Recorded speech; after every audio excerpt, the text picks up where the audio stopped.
Hello everyone, সবাই কেমন আছো? আই হোপ সবাই খুব ভালো আছো। আমরা কিন্তু বেশ আছি। প্রথমে সবাইকে জানাই হ্যাপি গণেশ চতুর্থী।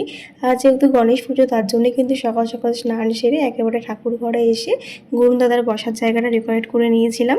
আর তারপর কিন্তু আমার গরুন দাদাকে নিয়ে চলে আসলাম অভিষেক করানোর জন্য।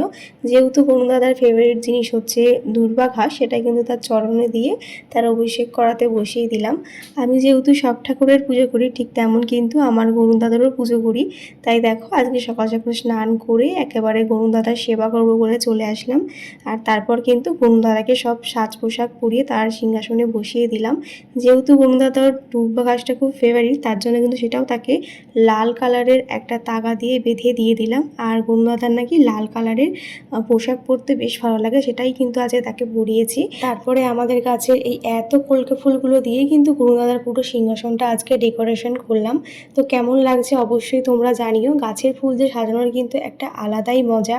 তো আমার তো বেশ লাগলো, তোমরাও কিন্তু জানিও তোমাদের কেমন লাগলো। আর তারপর কিন্তু গরুন দাদার ফেভারিট লাড্ডু দিয়ে কিন্তু তার সেবাটা আজকে দিয়ে দিলাম। তবে মোদকটা পেলে হয়তো একটু ভালো হতো, সেটা পাইনি বলেই কিন্তু গরুন দাদার লাড্ডু দিয়েই কিন্তু তার সেবা দিলাম। আর ঘরে থাকা কিছু ফল দিয়ে আজকে এই গরুন দাদার পুজোটা আমি সম্পূর্ণ করলাম।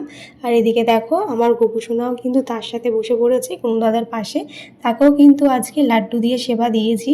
তো আমার গরুন দাদা আর গোপুসোনাকে কেমন লাগছে সবাই কিন্তু অবশ্যই জানিও। সাথে আমার সব ঠাকুরদেরও কিন্তু সেবা দিয়ে দিয়েছিলাম। তারপর গরুন দাদা আরতি করে নিলাম, সাথে আমার গোপুসোনারও। আর সাথে ছিল কিন্তু আমার ছোট্ট মাম্মাম। তাকে নিয়ে কিন্তু আজকে আমি গরুন দাদা, গপু দাদা সবাইকে আরতি করছিলাম। সেও কিন্তু মনোযোগ সহকারে গরুন দাদা আর গপু দাদার পুজোটা দেখছিল, তোমরা দেখতেই পাচ্ছ।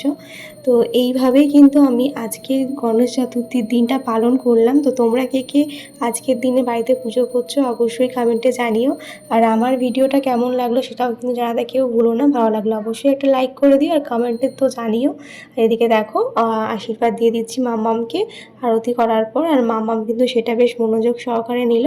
তো ফাইনালি আজকে পুজো সম্পূর্ণ হলো। তো চলো আজকের মতন টাটা, বাই, দেখা হচ্ছে নেক্সট ব্লগে।